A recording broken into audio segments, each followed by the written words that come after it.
पृथ्वी का ऐसा कुंभ जो आप सब लोग इस बात को जानते होंगे और आप सब इस बात के परिचित भी हैं। आप जागरूक हैं, आप वर्तमान के और पुराने काल की दोनों की बात करते हैं हम पत्रकार बंधुओं से।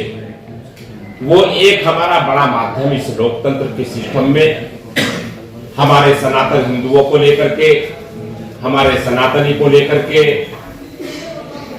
जब उस पर चर्चा करेंगे तो मित्रों, भगवान श्री परशुराम जी को लेकर के राष्ट्रीय परशुराम परिषद द्वारा महाशिविर यहाँ पर आयोजन है। तो आप बड़े अचरज में होंगे इस बात को सुनकर के कि पृथ्वी का पहला कुंभ किस प्रकार से कहा गया। ये सृष्टि रचने के बाद ये पहला कुंभ होगा भगवान श्री परशुराम जी के आशीर्वाद से, कि जहां पर भगवान श्री परशुराम भगवान विष्णु के छठवें अवतार के रूप में सनातन हिंदुओं की रक्षा, साधु संतों की रक्षा करने के लिए, नारी का सम्मान करने के लिए भगवान श्री विष्णु जी के द्वारा उन विष्णु के अवतार के रूप में जब पृथ्वी पर आए, उन्होंने उस काल के अंदर लोक कल्याण को लेकर के उन्होंने तमाम ऐसी चीजें करी कि जो सनातन ही नहीं पूरी पृथ्वी उनके ऋणी है। और हम सब भगवान का आशीर्वाद लेकर के अपनी दिनचर्या जैसी शुरू करते हैं। परंतु मैं इस प्रेस वार्ता के माध्यम से ये भी कहना चाहूंगा कि उनके साथ कहीं हमारे विद्वानों के माध्यम से, हमारे जो लेखक करता रहे, हमारे क्रम कांड करने वाले रहे, सनातन के रहे, उनके साथ भगवान श्री परशुराम जी पर जो चीज अवलोकित होनी चाहिए थी तत्कालिक समय के बाद से ही वो हो नहीं पाई थी। और इसी को लेकर के राष्ट्रीय परशुराम परिषद का गठन किया गया और भगवान श्री परशुराम जी को लेकर के उनके जीवन काल में ऐसी कौन कौन सी ऐसी घटनाएं थी जो लोक कल्याण को लेकर के जो शोध होने की आवश्यकता थी उस काल के अंदर, परंतु वो शोध नहीं हो पाया, वो प्रचलित भी नहीं हो पाया।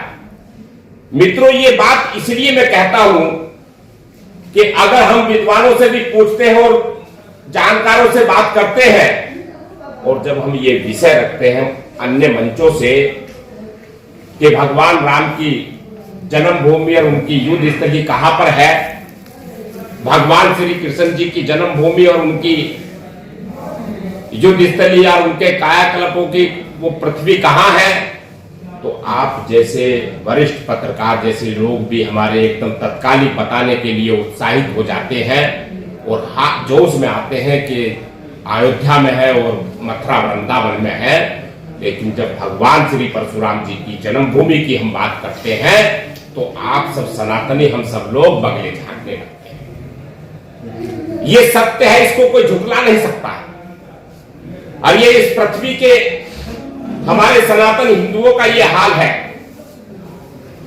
तो साथियों, राष्ट्रीय परशुराम परिषद के द्वारा विगत वर्षों में जो शोध हुआ, अब पृथ्वी की पहली बार ये कुंभ की बात कही गई कि ये कुंभ लग रहा है पृथ्वी पर, तो वो शोध होने के उपरांत भगवान श्री परशुराम जी की उनकी जन्मभूमि, तपोभूमि, उनके कायाकल्प करने की ऐसे अनेक उदाहरण और अनेक स्मृतियां, ऐसे 56 स्थान भगवान श्री परशुराम जी के, वे इस कुंभ में आलोकित होंगे।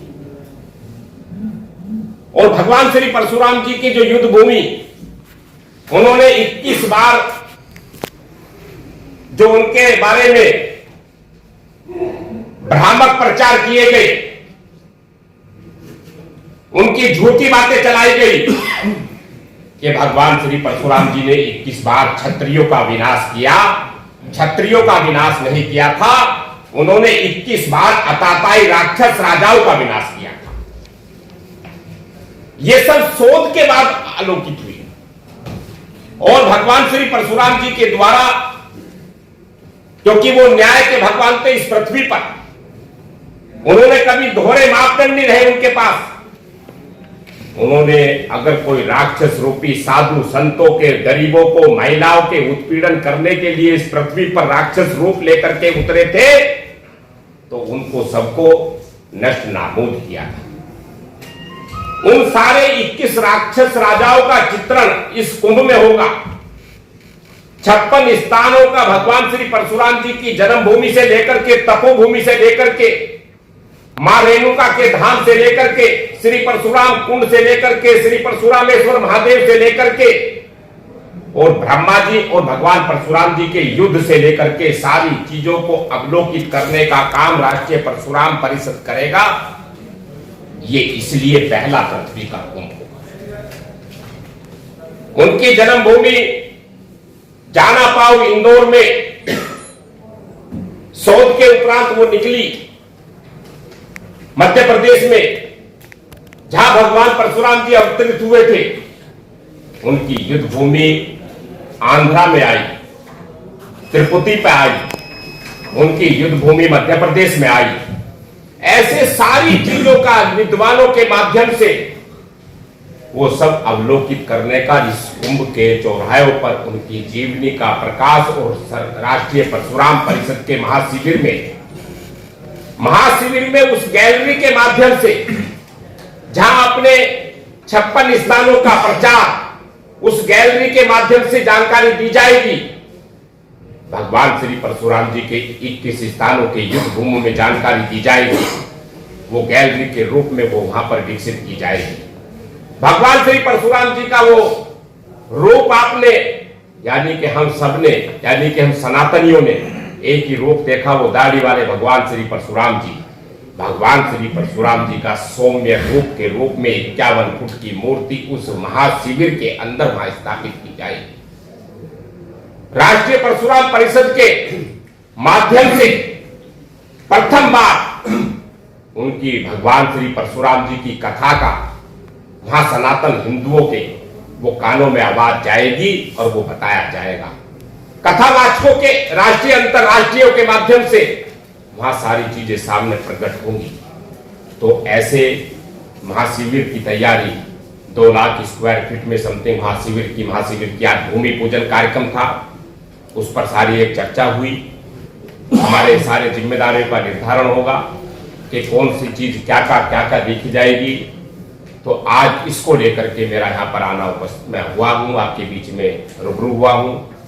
और मैं अपने सम्मानित पत्रकारों, सम्मानित हमारे जो इलेक्ट्रॉनिक और प्रिंट मीडिया के वरिष्ठ पत्रकारों के माध्यम से इस बात पर ये मैं कहना चाहूँगा, क्योंकि ये बहुत लंबा बहस का विषय है और ये लंबा इस पर विषय चलने वाला है 45 दिन तक। वो यहाँ पर 4 अंतर्राष्ट्रीय स्तर के सम्मेलन होने जा रहे हैं उस शिविर के अंदर। उसमें एक के हमारे डॉक्टर राजाराम यादव जी, हमारे राष्ट्रीय महामंत्री श्री परशुराम राष्ट्रीय शोधपीठ, हमारे विनय जी, ऐसे अलग अलग लोगों को जिम्मेदारी है, धर्म प्रकोष्ठ को अलग जिम्मेदारी दी गई है, जिनकी वहाँ सारी चीजें उस महाशिविर के अंदर वहाँ सारी योजनाएं और चर्चाएं होंगी। वहाँ शोध वाले सारे विद्वान आएंगे और वहीं पर बड़े बड़े अंतर्राष्ट्रीय संतों की वहाँ कथा के माध्यम से जानकारी प्राप्त होगी। उसमें पूज्य सुधांशु जी महाराज अंतर्राष्ट्रीय कथावाचक, उसमें बागेश्वर बाबा जी, उसी में अंतर्राष्ट्रीय स्तर के हमारे अतुल कृष्ण भारद्वाज जी, हमारे वहीं पर ऐसे आदि कथावाचकों के जो आकर के, कोई असम से आएगा, कोई कर्नाटक से आएगा, कोई केरल से आएगा, तो कोई तमिलनाडु से आएगा। तो वहाँ सभी का संगम होगा उस महाशिविर के अंदर। तो उसी में सारी जिम्मेदारी का आज वितरण हुआ। यहाँ पर मेला प्रभारी, मेला अधिकारी, व्यवस्थाओं का जिम्मेदारियों का निर्वहन, मीडिया संपर्क, ये सारी चीजें। साथियों, आप सबको मैं अभिवादन करता हूँ, धन्यवाद करता हूँ कि आपने आकर के अपना समय दिया और राष्ट्रीय परशुराम परिषद को आपने इस चीज को लेकर के अपनी बातों को, मुझे निश्चित रूप से विश्वास है कि भगवान श्री परशुराम जी पर ये आलेख और लेख आपके माध्यम से, साहित्यकारों के माध्यम से, कवियों के माध्यम से, हमारे जो फिल्म के एक्टर्स के माध्यम से वो सारी चीजें चर्चा का विषय रहेगी। मैं इस प्रेस वार्ता को संबोधित करते हुए अपनी वाणी को विराम दूंगा।